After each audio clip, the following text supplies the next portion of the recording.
bienvenue sur le podcast Job Révolution, le podcast qui t'accompagne dans ton évolution. Je suis Stéphie Lechkowski, formatrice d'adultes, spécialiste en reconversion et en insertion professionnelle. Si tu te poses ces questions, comment retrouver du sens et avoir confiance en toi, comment travailler autrement ou faire une reconversion, comment sortir de ta carapace et trouver ta place, Job Révolution est fait pour toi. Chaque semaine, découvre les conseils de personnes inspirantes pour trouver ta voie et les secrets de recruteurs pour t'accompagner dans ta recherche d'emploi. Si tu aimes ce podcast, je t'invite à t'abonner et à le partager. Bonne écoute!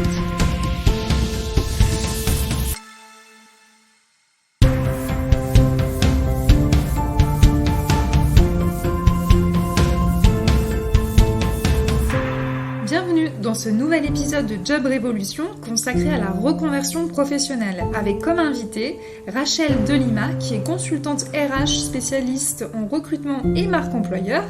Elle partage son parcours, ses conseils pour les personnes en reconversion professionnelle, son opinion sur le choix d'une formation en ligne, mais aussi ses astuces pour trouver un stage ou une opportunité de bénévolat. Je vous en dis pas plus, bonne écoute. Bonjour Rachel. Bonjour. Écoute, bienvenue dans cet épisode. Je suis ravie de t'inviter ici pour parler de ton parcours. Alors justement Rachel, qui es-tu? Alors du coup, je m'appelle Rachel, j'ai 37 ans. Actuellement, je suis community manager freelance, donc spécialisée RH et recrutement. Ça fait à peu près 2 ans que j'ai entamé mon parcours de reconversion professionnelle et puis là, je pense que j'arrive peut-être pas à la fin de mon projet, mais voilà, j'ai bien avancé. Alors justement, est-ce que tu peux expliquer quel a été ton parcours de reconversion professionnelle? Oui. Donc, alors j'ai commencé à travailler quand j'avais 18 ans, donc juste après un bac général. Donc j'ai pas mal bossé dans le secteur administratif, donc comme assistante de gestion polyvalente, voilà, pendant à peu près 4-5 ans. Après, j'ai bifurqué vers le secteur petite enfance et puis enfant, donc en travaillant dans des écoles. Mais j'ai toujours voulu continuer mes études, donc avec toujours le projet de reprendre mes études là où je m'étais arrêtée. Et puis ensuite, donc j'ai commencé par faire une VAE quand les critères d'éligibilité ont été assouplis. Donc il fallait plus qu'1 an d'expérience pour pouvoir faire la VAE. Donc ça a été vraiment le point d'entrée de ma reconversion. Alors, je fais une petite parenthèse sur la VAE. Pour les personnes qui ne savent pas ce que c'est, la VAE, c'est une validation d'acquis et d'expérience, du coup, qui permet, en particulier, du coup, dans ton cas aussi, de pouvoir reconnaître une expérience et d'en reconnaître tes compétences grâce à un diplôme. Exactement. Donc, en fait, souvent, quand on travaille, on n'a pas l'impression, mais on acquiert quand même beaucoup de compétences. Moi, en première intention, je m'étais dit que j'allais passer le BTS par la voie normale, donc en reprenant mes études. Puis, j'ai contacté un conseiller en évolution professionnelle. Et là, la personne, en fait, a fait un petit peu le bilan de mon parcours en me disant, mais voilà, vous n'avez pas besoin forcément de reprendre vos études, mais je pense que vous pouvez obtenir le diplôme directement, donc par la voie de cette VAE. Donc, ce qui m'a incité à sauter le pas. Ok, et c'était un BTS assistant de gestion, c'est juste? Oui, c'est ça, assistante de gestion, PME, PMI. Ok. Et la suite, du coup, c'était dans quel but? La suite. Le but, c'était pas de reprendre mon métier, en fait, d'assistante de gestion. C'était vraiment d'aller plus loin. Sachant que quand j'étais assistante, donc j'avais déjà fait quelques missions RH. Ça m'avait beaucoup plu. Et puis aussi, dans le BTS assistante de gestion, il y a toute la partie RH. Donc, on a déjà des bonnes bases en ressources humaines et en recrutement. Et je me suis dit, voilà, pourquoi pas creuser sur ce domaine en particulier où c'était vraiment celui qui m'intéressait le plus. Et donc là, j'ai entamé une licence RH, cette fois-ci en formation normale, cursus scolaire, voilà, chez Studi à distance. Ok. Ah, t'as fait toute ta formation à distance alors? Ouais, même là, actuellement, je poursuis. C'est toujours chez Studi. J'ai pas arrêté, voilà. Ok. Et donc, et ensuite? Ensuite, donc au début, j'ai commencé ma formation RH. Je cherchais une alternance pour être responsable des ressources humaines. J'ai pas trouvé parce que même pour une alternance, on demandait d'avoir déjà de l'expérience. Voilà, ce qui m'a un peu quand même sidérée.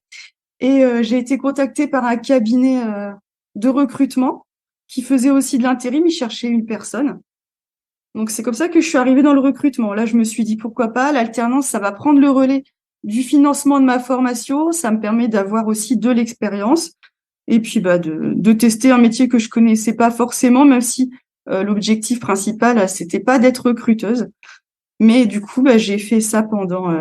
donc l'alternance, elle a duré à peu près 9 mois. Voilà. Et ensuite, je me suis lancée en freelance dans le recrutement. Ok. Et tout ça en étant maman. Oui, C'est important quand même, parce que multicasquette, là, chapeau. ouais, c'est vrai que du coup, depuis le début de mon projet, que ce soit la VAE ou après la licence et puis maintenant le master, je cumule un petit peu les casquettes. Donc, je suis à la fois maman, donc je fais pas mal d'allers-retours dans la journée pour amener les enfants un peu partout, plus la formation du coup, parce que je continue de suivre ma formation, plus soit je suis en stage, soit je travaille, soit je suis sur des missions en freelance. Donc, des journées bien remplies. Ok. Bah, merci beaucoup, du coup, de passer du temps aussi avec moi pour faire cet épisode, au passage. Avec plaisir. Et puis, j'en profite pour rebondir sur le fait que que tu cumules plusieurs casquettes. Est-ce que tu aurais des conseils à donner pour les personnes qui font des formations à distance, justement? Des conseils à donner. Après, ça dépend. Je pense que la formation à distance, ça va pas convenir à tout le monde. Donc moi, je sais que je suis autonome. J'ai pas besoin qu'on me motive pour travailler. J'aime apprendre. Je pense que c'est un peu différent quand tu es adulte, peut-être, où tu as plus la volonté, que ton projet il aboutisse.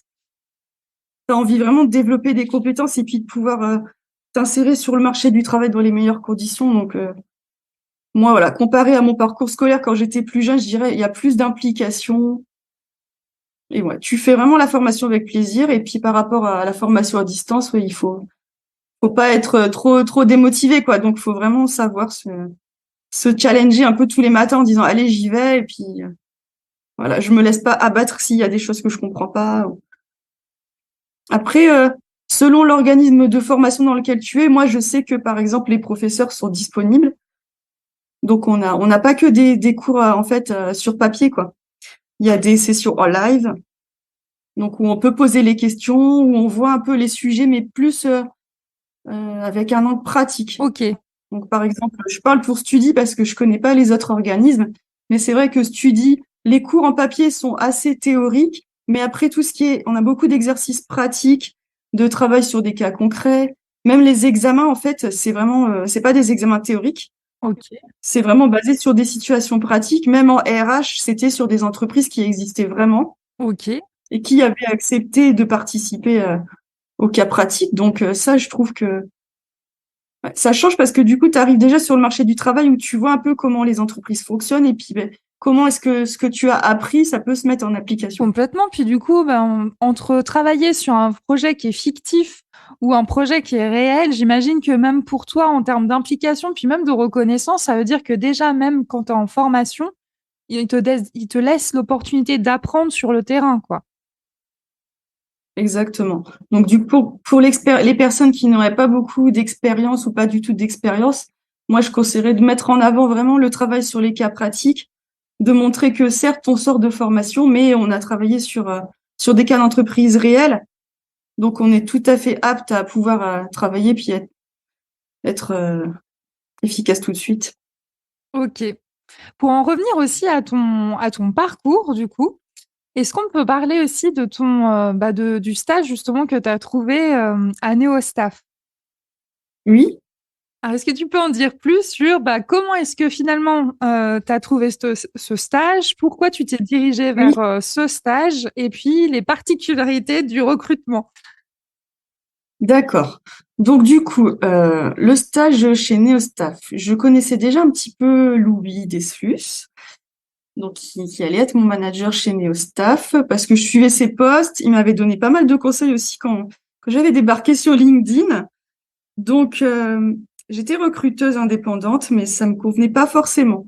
Parce que j'avais l'impression qu'à mon niveau, juste en étant consultante en recrutement, je pouvais pas vraiment faire changer les mauvaises pratiques. En fait, ce qui avait un peu motivé ma reconversion dans ce secteur, c'était le ras-le-bol des mauvaises pratiques et puis la communication un petit peu bullshit des entreprises qui est pas du tout conforme à ce qui se passe dans la réalité. Donc, j'avais déjà envie de partir vers autre chose, un peu différent, toujours dans le recrutement, mais peut-être côté accompagnement ou conseil ou tech. Voilà. Après, le marketing, tout ce qui est communication, j'aimais bien. Déjà, après, j'en avais un petit peu fait quand j'étais assistante de gestion où je faisais les flyers, la publicité, voilà, la partie commerciale avec tout l'accompagnement des clients. Donc ça, j'aimais bien aussi. Et je suis tombée sur le poste de Louis en mode où est Charlie? Je recherche une personne, voilà, pour un stage. Puis je me suis dit, en fait, ça a été un peu la révélation. J'ai lu le descriptif et je me suis dit, ouais, ça me plairait bien. Et puis en même temps, ça me permettrait de rester toujours dans la partie recrutement, mais tu vois, d'un autre point de vue, quoi. Et why not? Donc pour faire le stage, du coup, il fallait être en formation. Donc c'est vrai que je me suis un peu creusé la tête. J'ai même été voir Pôle emploi, mais c'était pas possible de faire un stage de 6 mois avec Pôle emploi. Je crois que c'est 1 mois maximum. Donc c'est là où j'ai décidé de passer le master en stratégie digitale. En fait, l'idée du diplôme, c'est venu après, quoi. J'avais vraiment envie d'avoir ce stage et puis développer ces compétences-là. Donc j'ai décidé de m'inscrire au master.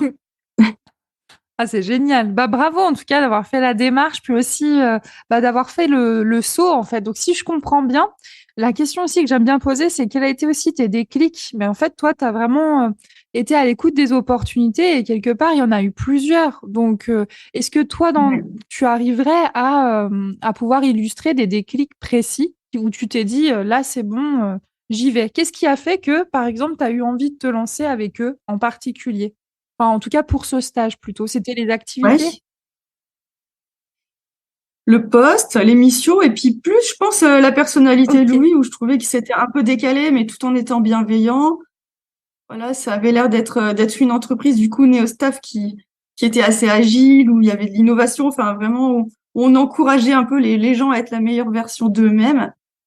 Chose que j'avais pas forcément retrouvée dans d'autres entreprises où c'était plus conventionnel. Voilà, c'est le côté un peu décalé, moi, qui m'a tout de suite attirée, où là, je me suis dit qu'on allait bien s'entendre et que c'était fun. Et pour moi, en fait, le travail, ça doit être fun, quoi. J'ai pas envie d'arriver le lundi matin en me disant vivement vendredi. Mmh. Je pense voilà, les opportunités que j'ai saisies, c'est plus quand j'ai eu l'impression que j'allais pouvoir m'épanouir, être moi-même et puis m'éclater dans ce que je fais. OK. Et est-ce que justement, tu aurais 3 conseils à donner aux personnes qui sont en reconversion professionnelle? Oui. Alors déjà, le premier qui m'a beaucoup aidé, moi, ça a été un peu faire le bilan de mon parcours. Donc toutes les missions que j'avais réalisées, les compétences que j'avais développées. Je pense qu'après, faire un bilan de compétences ou se faire accompagner par un conseiller en évolution professionnelle, ça aide aussi à franchir le pas. Parce que je suis restée des années en fait avec ce projet dans ma tête, mais j'avais l'impression qu'il n'était pas réalisable. Et d'avoir une personne qui te dit, bah si, en fait, tu as déjà les compétences, tu as des atouts, tu peux y aller, je pense que ça va le faire. Ça permet vraiment de se lancer. Donc, ouais, se faire accompagner. Le bilan de compétences, moi, je pense que c'est une bonne base quand on sait pas trop si le projet est réalisable. Ensuite, étudier un peu le marché. Parce que c'est vrai on incite beaucoup les gens à se reconvertir, mais il y a beaucoup de secteurs dans lesquels c'est bouché. Il y a plein de concurrence de gens qui sont déjà expérimentés. Donc toi, tu vas arriver, et certes, tu auras peut-être ton diplôme, mais tu n'auras pas forcément de l'expérience et ça va être dur. Donc, pour pas que ce soit trop dur dès le début, déjà se renseigner, est-ce que ce métier-là, il est porteur? Est-ce qu'il y a de la demande? Est-ce que je vais pouvoir trouver du travail rapidement? Voilà, ça serait mon deuxième conseil, regarder et pas forcément écouter les autres. Donc peut-être justement sur LinkedIn, ce qui est bien, c'est qu'on peut échanger avec des professionnels. Moi, j'ai trouvé qu'il y avait beaucoup de bienveillance quand je suis arrivée, où j'ai contacté plein de gens en leur disant, voilà, j'aime ton métier, m'intéresse. Est-ce que tu peux m'en parler, tes journées, comment elles se passent, comment tu as débuté, comment tu as fait au début quand tu n'avais pas d'expérience, enfin vraiment des conseils et je suis tombée sur plein de gens qui m'ont fait des visios, qui ont pris leur temps, qui m'ont recommandé à d'autres personnes, qui m'ont recommandé à d'autres, etc. Donc, je dirais la partie pour moi réseau, vraiment à pas sous-estimer. Ok, et justement, ce qui est intéressant aussi dans ce que tu disais, même avant l'enregistrement, tu parlais du fait que LinkedIn, au départ, t'étais pas partante. Et c'est assez chouette et impressionnant pour moi de voir par rapport aux personnes que j'accompagne aussi, qui sont pas du tout à l'aise avec le fait d'être Mm, sur mm. LinkedIn, voire même qui ont vraiment se dit, oh non, non, j'ai pas du tout envie de mettre ma tête là-dessus. Et puis, qu'est-ce que c'est que ce truc? Et finalement, bah toi, si je comprends, enfin, si j'ai bien compris, c'était ton cas. Et C'était aujourd'hui, mon cas. bah, tu es clairement actrice et c'est grâce d'ailleurs au réseau et à tes posts qui sont super intéressants. D'ailleurs, Merci. merci. Bah voilà que je t'ai découvert. Alors toi, est-ce que tu peux aussi parler peut-être de ton évolution à travers LinkedIn? Mon évolution. Mais du coup, là, ça doit faire à peu près 1 an et demi que je suis présente sur LinkedIn. Au début, j'étais anti-réseaux sociaux. Alors, ça peut paraître un peu bizarre comme là, j'en fais mon métier. Mais pour dire à quel point en 1 an et demi, j'ai vraiment changé d'avis, la première fois que j'ai une coach pour ma VAE qui m'a dit, il faut à tout prix que tu sois sur LinkedIn, il faut que tu aies un profil parce que dans les RH, c'est impossible de pas avoir un profil LinkedIn. Je me suis dit, mon Dieu, au secours. Enfin voilà, j'étais pas du tout réseau, j'aime pas trop parler de moi ou me mettre en avant. Donc j'y suis allée un peu en mode bon, je vais faire mon profil comme ça, elle arrêtera de m'embêter avec ça à chaque fois qu'on a un rendez-vous. Et puis après, chercher une alternance. Donc j'avais commencé comme ça à communiquer un peu de façon décalée où voilà, je recrutais mon futur employeur. Ça avait pas mal marché en fait. J'avais autant de messages de gens qui me disaient ah, mais c'est trop top, mais c'est super marrant de faire ça, que de gens qui me disaient ah mais t'as rien compris au marché de l'emploi, c'est pas les candidats qui ont le pouvoir là, donc ça va pas marcher. Enfin voilà, j'avais déjà mes premiers haters. Et puis ouais, puis j'ai continué en fait. Je me suis un peu prise au jeu, mais je dirais je communiquais, mais c'était pas forcément régulier. Je postais un petit peu au doigt mouillé quoi, parce que ouais, j'ai pas forcément d'idées ou bon, j'avais pas forcément de temps à y consacrer. Et puis, euh, et puis après, comment ça s'est passé? Ouais, mes posts comme marchaient quand même pas mal. Et j'ai été contactée par une personne, tu sais, du Refer Challenge. Oui, ok. Pendant 30 jours, il faut que tu postes tous les jours. Voilà. Donc Steven qui m'a contacté en me disant ça te dirait de rentrer dans le challenge, il faut poster tous les jours, mais ça va booster ta visibilité. Donc voilà, j'avais déjà presque fini mon alternance, donc j'étais déjà un peu à l'écoute de la suite. Je me suis dit pourquoi pas, peut-être, voilà, on m'a trouvé pour l'alternance sur LinkedIn, peut-être que pour la suite, ben, j'aurais pas besoin de postuler, puis on va venir me chercher directement. Et c'est ça qui a vraiment mis un coup de boost où je me suis forcée à poster tous les jours. Franchement, c'était pas facile, hein. Je crois que je passais des heures hein, sur mes posts, etc. Mais du coup, ma communauté a vraiment grandi. Au début, c'est dur. Mais j'ai envie de dire, il faut se forcer un peu parce qu'après, franchement, tu y prends plaisir. Et puis, plus tu rédiges, plus tu fais des visuels. Et puis, plus c'est facile. Et puis, plus tu as l'inspiration. Donc, il faut pas avoir peur de se lancer. Et puis, au début, si on n'a pas trop d'idées, moi, je trouve parler de situations qu'on a vécues ou vues ou qui nous dérangent un peu, ça peut être des bons sujets pour débuter. Ouais. Bah écoute, hein, je peux que approuver tout ce que tu as dit, que ce soit pour le bilan de compétences. Moi, j'accompagne en fait les gens dans leur bilan de compétences. Il y a en plus plusieurs types de bilan de compétences. Et n'hésitez pas à comparer en plus parce que en fait, c'est une aventure aussi humaine que vous faites avec la personne qui vous accompagne. Ça peut se faire en groupe, ça peut se faire en individuel. Il y a plusieurs manières de le faire, mais ce qui est clair en tout cas, ce qui est important dans n'importe quel bilan que vous choisirez, c'est effectivement de prendre du temps et du prendre du temps pour reconnaître votre expérience. C'est ce que j'adore. Moi, en tout cas, c'est mon dada, c'est que à travers un bilan de compétences, on reconnaît aussi l'expérience de vie, en fait. On va au-delà des expériences professionnelles. Alors oui, évidemment, on en parle évidemment aussi, mais on parle aussi des expériences de vie. Et en fait, à travers les expériences de vie, on dégage des compétences. Par exemple, moi, la méthode que j'ai apprise, alors c'est une méthode suisse.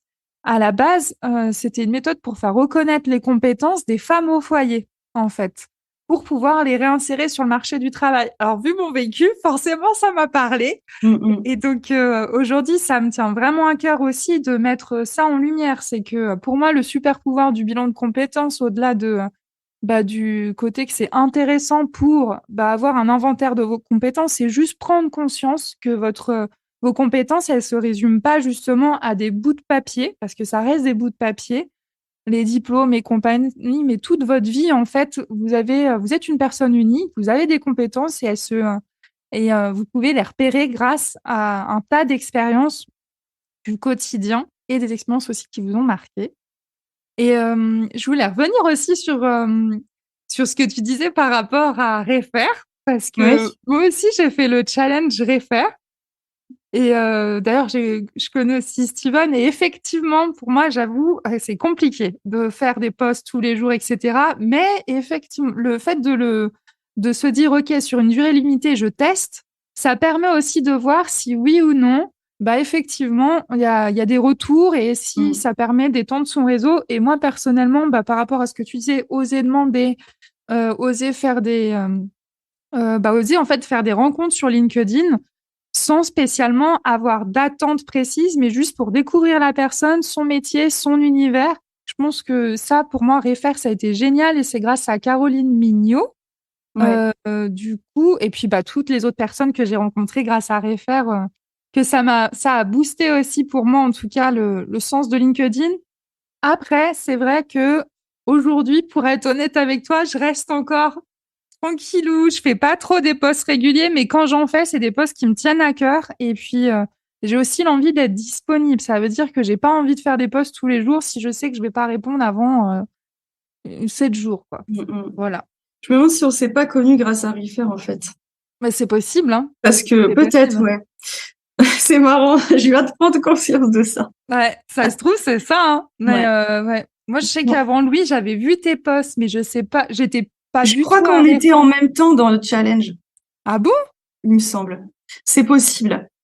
En tout cas, je sais qu'après avoir fini le challenge, j'avais suivi pendant un moment après, j'avais lâché, parce que moi, je suis pas partie dans une optique de publier tous les jours, Mm, mais je trouve qu'en fait, ça met vraiment un pied dans l'engrenage, où au début, t'hésites, tu sais pas trop, tu publies, après tu fais plus rien, après tu republies, puis tu te dis oh là là, et puis là, en fait, ça te force vraiment, t'es pris un peu dans la vague, donc mm. t'as pas le choix, t'es lancé, et puis il faut y aller jusqu'au bout, quoi.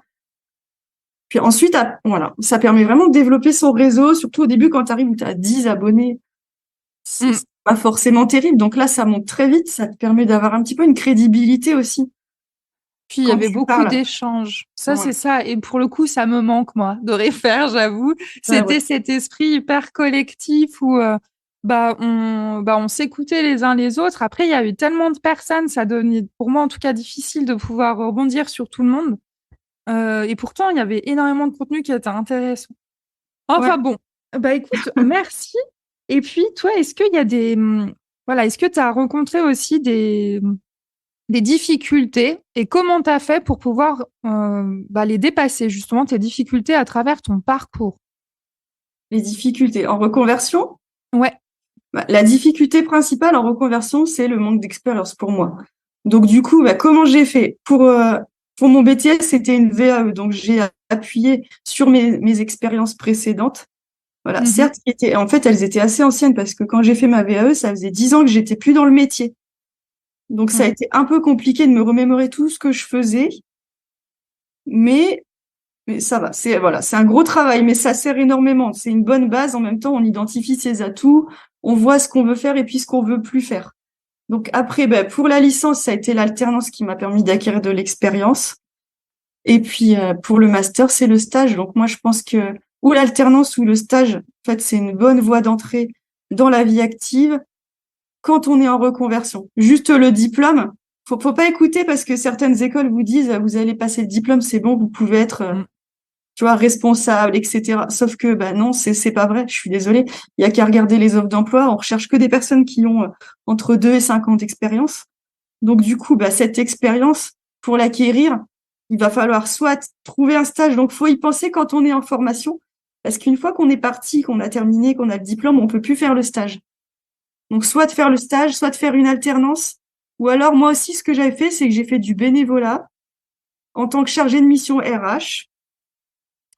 Voilà. J'ai fait que 3 mois parce que c'était, du coup, il y avait beaucoup de réunions à 22, 23 heures. C'était un peu compliqué pour moi de travailler la journée, d'avoir mes enfants et après à 23 heures d'enquiller avec du bénévolat. Donc j'ai arrêté, mais sinon, en 3 mois, j'ai vraiment énormément appris, quoi. Et ça, c'est des compétences qu'on peut mettre sur son CV. Donc, Oui, je dirais oui. les trois, quoi, bénévolat, stage et alternance.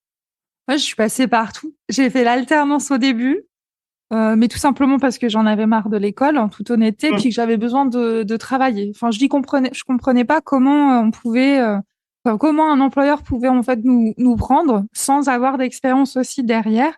Je me disais, mais c'est un peu bizarre. Enfin, je trouvais bizarre d'apprendre des trucs sans les tester déjà de base.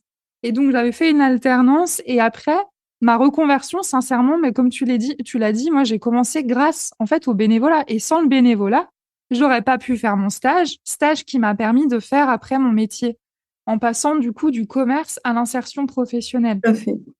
Donc oui, c'est hyper intéressant ce que tu dis. Ouais. Et est-ce que toi, t'as des conseils à donner aussi pour trouver des opportunités de stage ou de bénévolat? Alors toi, c'est plus côté France. Moi, après, je donnerais mes conseils pour côté Suisse. Ok. Trouver des opportunités. Moi, ça dépend dans le secteur d'activité dans lequel on travaille. Je pense qu'il faut pas attendre qu'il y ait une annonce. Faut arriver un peu avant. Donc, c'est vraiment dans ce sens-là où développer son réseau, c'est pas quand tu cherches un emploi ou quand tu cherches un stage. Il faut y penser, en fait, avant, au tout début de ton projet, commencer à développer ton réseau et à en parler autour de toi, en fait, de ton projet, de ce que tu veux faire. Comme ça, quand le recruteur ou voilà, le responsable d'une entreprise va commencer à se dire, ah tiens, là, il faudrait quelqu'un, tout de suite, il va penser à toi. Ou alors peut-être toi, tu vas arriver au moment où lui, il est juste au début, où il commence à se dire qu'il a besoin de quelqu'un, et il n'a pas passé d'annonce, il en a parlé à personne, donc tu as zéro concurrence. Mm. Toi, tu arrives vraiment au tout début de son projet. Donc moi, je postule pas trop aux annonces, honnêtement. Ça, c'est une stratégie que j'ai depuis très longtemps. J'ai rarement postulé à des annonces, ou alors quand je suis vraiment en recherche active d'emploi, je dois envoyer 5 ou 6 candidatures par mois parce que je les sélectionne. Donc, je vais vraiment chercher quelque chose qui va me plaire, où je vais pouvoir rattacher mon parcours un peu ou à l'entreprise ou à l'expérience ou au projet de l'entreprise. Je pense qu'il faut travailler tout ça et sortir un peu de la logique. Quand je vois des candidats des fois qui disent, ah, j'ai envoyé 300 candidatures ce mois-ci, j'ai aucune réponse. Enfin, moi, je lui réponds au candidat, je lui dis, bah, déjà, t'as envoyé 300 candidatures. Arrête ça, quoi. Et c'est ça, Mm. des fois, les personnes perdent du temps aussi. Et puis aussi, il y a une réalité, ça c'est sur Genève. Déjà, pour revenir avant, pour le bénévolat, etc., à Genève, vous pouvez aller à Après-Jeu, à la Chambre économique, sociale et solidaire. Il y a tout un tas d'associations membres et du coup, dans des activités complètement différentes. Et vous pouvez très bien aller voir, du coup, quelles sont leurs activités, puis, et vous, selon ce que vous avez envie de faire, être force de proposition et proposer de faire un stage. Et il y a aussi une plateforme de bénévolat qui s'appelle Genève Bénévolat. Et je suis sûre que si vous tapez sur Google tout simplement Genève Bénévolat avec le mot-clé qui correspond à ce que vous recherchez, il y a de fortes chances que vous ayez une opportunité. En tout cas, là, en Suisse, on a cette chance-là, c'est que le bénévolat est quand même assez répandu. Donc ça, c'est chouette. Et après, pour la deuxième chose, je ne sais plus ce que je disais au départ. Euh, C'était quoi? Tac, J'ai tac, perdu tac. le fil un petit peu, là. Des conseils. Ouais, le bénévolat, pour moi, c'est vraiment le top. Après, il y a beaucoup d'annonces hein, de personnes qui recherchent des bénévoles. Déjà, sur LinkedIn, il y en a pas mal. Moi, le bénévolat, je l'avais fait dans une association qui crée des jeux vidéo un peu sur le principe de Minecraft, etc. Ok. Et franchement, c'était top. J'y connaissais rien, jeux vidéo.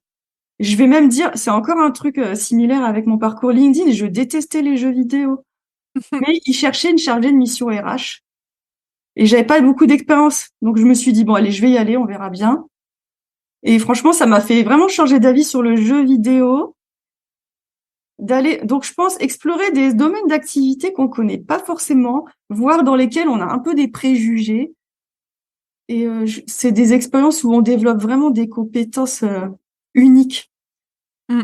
Tu vois, moi, ça m'a appris énormément. Ce qui était bien aussi, c'était que t'étais pas cantonné à tes missions. C'est-à-dire qu'il y avait des développeurs, des graphistes, des ingénieurs son. Enfin, vraiment, l'équipe, l'association, j'allais voir, hein, c'est Skytel, elle est ouf. Ils ont je sais pas combien de bénévoles qui sont répartis dans le monde entier. Et c'est des professionnels ouais, super inspirants. Donc il y a beaucoup d'échanges. Moi, j'ai découvert l'univers du gaming, la création des personnages, les graphismes, comment est-ce qu'on conçoit un logo. Donc c'est ça aussi quand il y a des entreprises qui me disent ah, t'as pas ton avis sur mon logo là? Je me rappelle que chez Skytel, ils ont mis des semaines et des semaines pour faire un logo alors que c'est des pros. Ouais. Voilà. Je pense que ça nous fait aussi découvrir. Faut pas avoir peur d'explorer d'autres secteurs, d'être curieux. Mm. Et ouais, les compétences transversales, moi, je mise beaucoup là-dessus. C'est Bah, ce puis que je mets, ouais, c'est ce que je mets beaucoup en avant quand je passe des entretiens où je mets pas forcément en avant les compétences du poste, mais je vais réfléchir à ce que j'ai fait avant ou ce que j'ai vécu qui est un peu similaire. Mm. Puis la curiosité, c'est justement une des compétences transversales qui est pas mal recherchée et c'est vrai à juste titre. Peut-être ce qui peut aider les personnes pour aller dans ton sens aussi, c'est de se dire, bah, quel est l'univers où moi ça m'intéresse pas, mais pourtant il y a plein de gens qui aiment ça. Mais Mm. pourquoi ils aiment ça? Peut-être que ça peut vous donner une approche, puis aussi un sujet de discussion pour aller savoir en fait qu'est-ce qui se passe dans la tête des autres personnes. Puis ça se Voilà. trouve, vous allez aimer cet univers. Et ça y est, je sais de quoi je voulais parler avant. C'était par rapport aux candidatures spontanées et aux candidatures aux offres d'emploi. Bah, effectivement, en Suisse, il y a des offres d'emploi. En fait, il y a une loi qui oblige les employeurs en fait à publier l'annonce, alors que souvent, parfois, elle peut être déjà en fait, elle est déjà attribuée. Enfin, le poste est déjà attribué, alors que bon, l'annonce, elle est publiée. Donc voilà. Après, c'est aussi ce qui est problématique. Du coup, les personnes reçoivent beaucoup de candidatures Mm. et alors que finalement, ils ont déjà choisi quelqu'un. Bref, ça fait beaucoup d'énergie pour beaucoup de monde. C'est dommage. Et puis l'offre spontanée, je reviens encore sur ce que tu dis. Et ce qui est génial, c'est qu'aussi, ben, tu sais ce que tu vises. Quand tu choisis aussi toi de postuler, ça veut dire que c'est aussi beaucoup plus facile de te présenter et puis de dire en quoi ça t'intéresserait de travailler chez ces personnes-là, pour quel type de poste, grâce à tout ce que tu as fait. Et encore bravo pour ton parcours, parce que prendre du temps aussi pour prendre conscience de tout ce qu'on a fait, de tout ce qu'on vaut quelque part et tout ce qu'on a Mm. à proposer, bah, ça permet d'avoir des arguments en face. Donc, je peux comprendre aussi les personnes qui sont en difficulté quand, en candidature spontanée, ils ont du mal à comprendre ce qu'ils ont à offrir quand on n'a pas conscience de tout ce qu'on a dans les bagages. Voilà. Exact. Je pense que le syndrome de l'imposteur, on l'a tous un moment. Après, quand on est dans sa recherche d'emploi, il faut vraiment le mettre de côté et puis voilà, pas hésiter à surjouer un peu. Faut se vendre. On est notre meilleur produit, donc faut vraiment se vendre. Moi, c'est pas trop quelque chose que j'aime faire, me mettre en avant, mais je me force quoi. Quand je veux un poste, quand une entreprise m'intéresse, je me force à vraiment poser mon argumentaire et à rechercher tout ce qui, dans mon parcours, dans mes expériences, dans mes compétences, peut être un atout pour cette entreprise. Et je pense, ouais, il faut vraiment cibler. Moi, mon conseil, ça serait plus arrêter de répondre à des annonces. Demandez-vous dans quelle entreprise vous avez envie de travailler, pourquoi, en quoi votre projet de carrière il peut matcher avec le projet de cette entreprise. Et c'est ça qu'il faut mettre en avant. Il faut contacter des personnes dans cette entreprise et mettre ça en avant. Donc, au début, vous pouvez essayer de contacter les recruteurs. Si les recruteurs vous répondent pas, lâchez pas l'affaire. Moi, des fois, je suis rentrée dans des entreprises en passant, les recruteurs, ils me répondaient pas, les RH non plus, en passant par, en fait, des personnes qui travaillaient dedans, mais qui n'étaient pas au service recrutement, en nouant une relation avec elles, en parlant avec elles, en parlant ce que je faisais, mais sans forcément les contacter en premier avec l'objet je recherche un emploi. Mm, mm. Plus en mode réseautage. Votre entreprise, elle me plaît, voilà, ça fait un moment que je m'intéresse à elle, pourquoi? Et puis petit à petit, ça fait son chemin. Il faut pas y aller direct. C'est un peu comme en vente, où tu n'arrives pas au premier rendez-vous en voulant vendre ton produit. Ben, le recrutement, la recherche d'emploi, c'est un peu pareil. Il faut préparer un peu le terrain, puis pas hésiter à infiltrer l'entreprise quand elle nous intéresse vraiment par d'autres services ou parce qu'après, du coup, on peut se faire recommander aussi par cette personne. Et là, ben, notre candidature, elle a un peu plus d'impact, plus de chances d'être lue déjà. Ça me fait penser à ce que tu dis pour pas y aller trop franco et demander déjà en offre d'emploi parce que du coup, on saute des étapes. Mm. Le fait de pouvoir demander en mode réseautage, donc des conseils aussi sur sa situation, connaître l'entreprise, ça permet aussi de vous rassurer aussi pour être bien sûr que ça vous intéresse toujours autant et de vous donner aussi des arguments pour pouvoir candidater. Et j'ai une image qui me vient quand tu as dit ça, ça me fait penser, tu sais, quand tu vas chez quelqu'un, t'arrives pas, tu ouvres la porte et tu débarques dans le salon, tu t'assois. Et c'est tout. Voilà. Bah là, c'est pareil, tu prends le temps. Tu toques à la porte, t'attends de voir si les gens répondent. Déjà, tu vois s'ils sont disponibles, tu débarques pas quand ils sont pas disponibles. Et après, éventuellement, tu rentres, tu reviens plus tard. C'est un peu dans la même idée, quoi. Faut Ouais, c'est pas ça. faire du forcing. Faut y aller crescendo. C'est pour ça que voilà, développer son réseau avant d'être vraiment en recherche, c'est important. Et même quand tu es dans un poste où tu penses que tu vas y rester toute ta vie, non. Aujourd'hui, rien n'est sûr. Donc, continue de développer ton réseau par tes rencontres professionnelles, par les échanges sur les réseaux, au salon, aux événements, n'importe quoi. J'ai envie de dire, toute occasion est bonne pour développer ton réseau parce que le jour où tu seras en recherche, où tu auras envie d'autre chose, tu auras déjà préparé le terrain et ça sera beaucoup plus facile. Tu connaîtras déjà les bonnes personnes qui vont t'ouvrir les portes. Mm. Ok. Bah écoute, Rachel, je te remercie beaucoup. Et par rapport à ce que tu proposes aujourd'hui, est-ce que tu peux en dire plus? Aujourd'hui, s'il y a des entreprises qui nous écoutent, qu'est-ce que tu proposes de manière concrète? Ok, alors ce que je propose de manière concrète, c'est d'accompagner dans la création de la stratégie marketing digitale. Donc ça peut être une entreprise qui n'a rien mis en place, elle sait pas trop comment s'y prendre. Donc moi je propose toute la création de la stratégie, j'étudie la concurrence, son secteur d'activité, comment on peut communiquer en fonction de ses objectifs. Donc ça peut être attirer des candidats, les fidéliser ou même attirer des clients. On peut faire un peu voilà les deux côtés. Ensuite toute la partie community management. Donc, gérer la page entreprise sur les réseaux comme LinkedIn ou Instagram ou TikTok, selon le secteur d'activité. Donc, parce que la création de contenu, en fait, c'est pas juste on publie un post et puis après, il y a plus personne. Faut penser aussi que avant que le post y soit publié, il faut qu'on soit présent, il faut répondre aux commentaires, il faut animer la communauté, il faut aussi aller échanger sur les publications des autres personnes. Donc tout ça, ça demande du temps. Donc moi, je peux soit accompagner une entreprise sur cette partie. Après, ça dépend, ça peut être complètement délégué ou vraiment en partie plus en mode accompagnement, formation, coaching, où je donne les bases et puis après, ils peuvent être autonomes. Ok.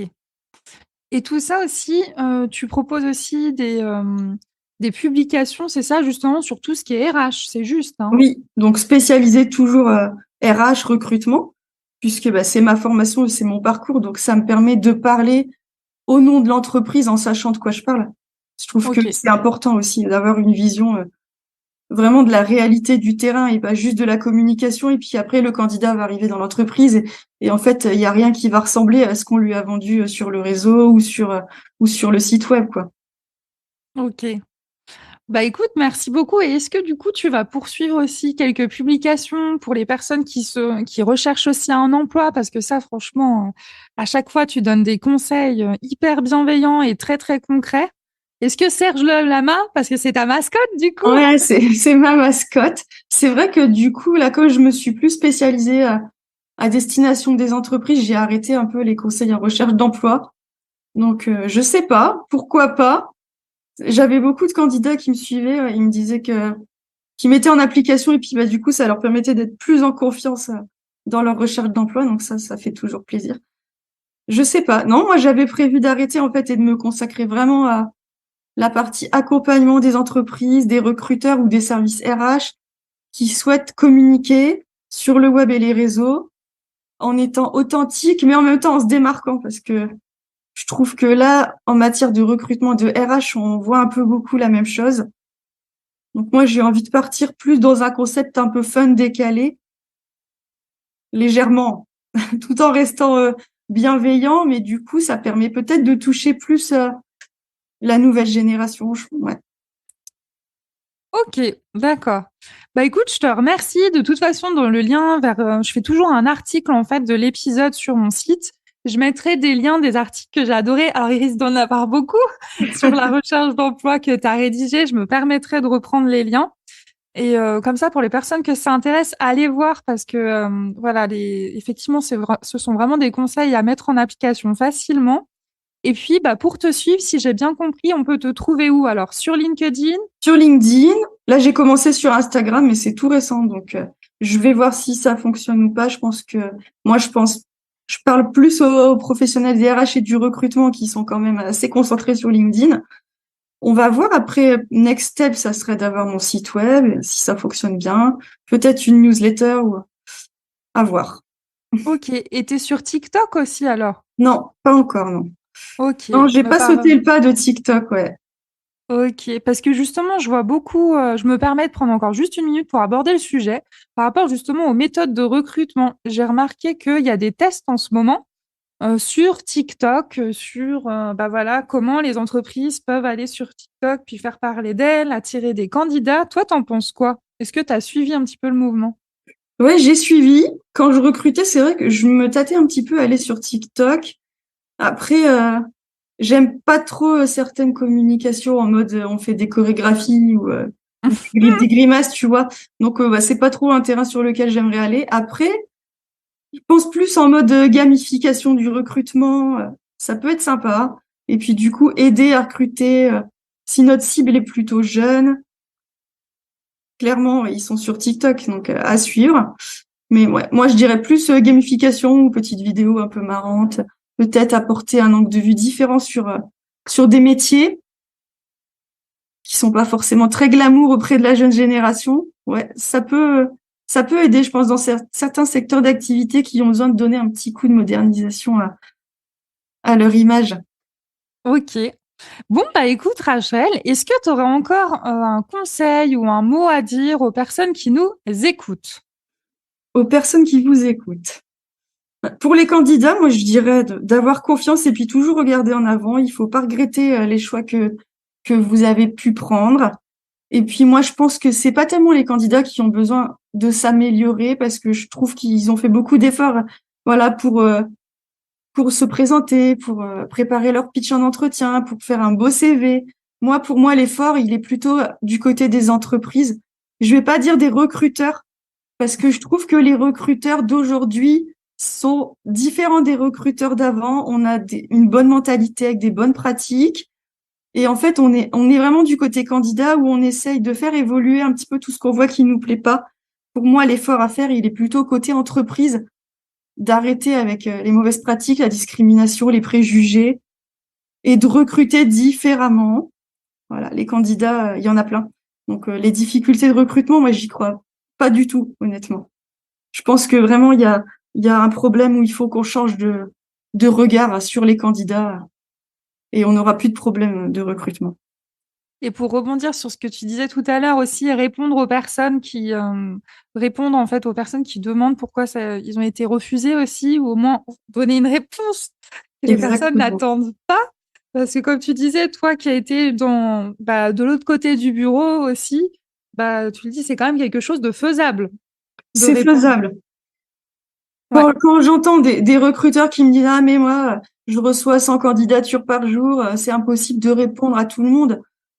J'étais en cabinet de recrutement, on n'avait même pas d'ATS. Je recrutais avec Excel Ah et ouais. je répondais à tout le monde. Donc, non, je pense qu'aujourd'hui, il y a des outils. Déjà, l'ATS, ça t'aide pas mal.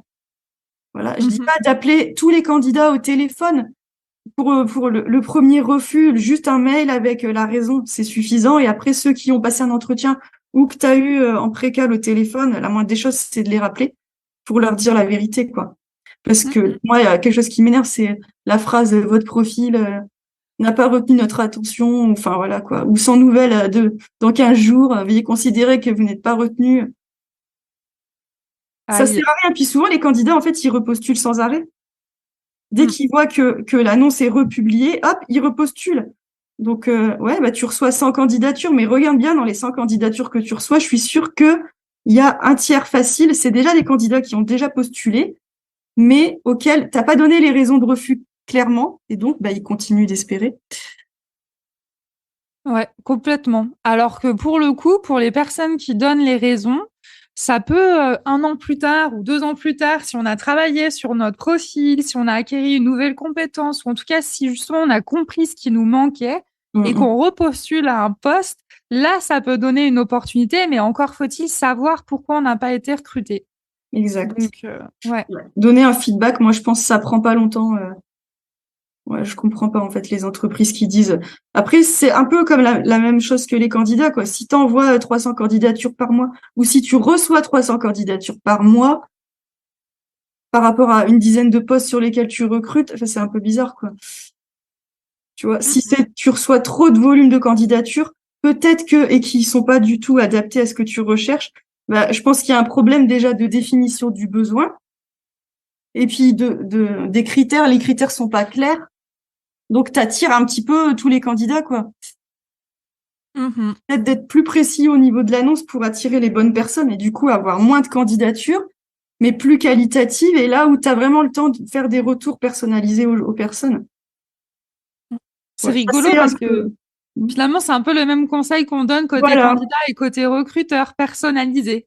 Ouais, personnalisé, et puis la quantité, quoi. La qualité supérieure à la quantité, moi je dirais. C'est un peu mon credo, quoi. Même en marketing, moi je publie pas tous les jours, je préfère faire 3 posts par semaine, mais qui soient vraiment qualitatifs, où je suis contente de ce que j'ai publié que de la quantité, mais dans le fond, il n'y a pas grand-chose à exploiter, quoi. Ok, bah écoute Rachel, si c'est ok pour toi, je te propose qu'on s'arrête là. Je te remercie énormément. Je t'en prie, c'était un plaisir. J'espère que ça pourra aider en tout cas les personnes qui sont en reconversion, voilà, dans les moments de doute, ou de se dire, voilà, si d'autres personnes ont réussi, ben moi, je peux réussir aussi. Oui, bah écoute, j'en suis sûre. En tout cas, grâce au post que tu fais et grâce au message que tu portes avec cet épisode, je t'en remercie. Je suis persuadée que ça va aider. D'ailleurs, je te ferai des retours, justement.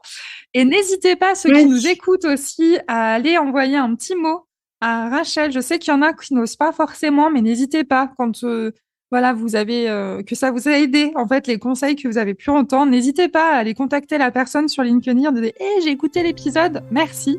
Ça fait toujours chaud au cœur parce que c'est un temps qu'on prend pour vous qui est pas du tout, pas du tout rémunéré, purement de bon cœur. Donc n'hésitez pas, ça fait toujours plaisir et ça donne de l'énergie aussi. Merci. Merci.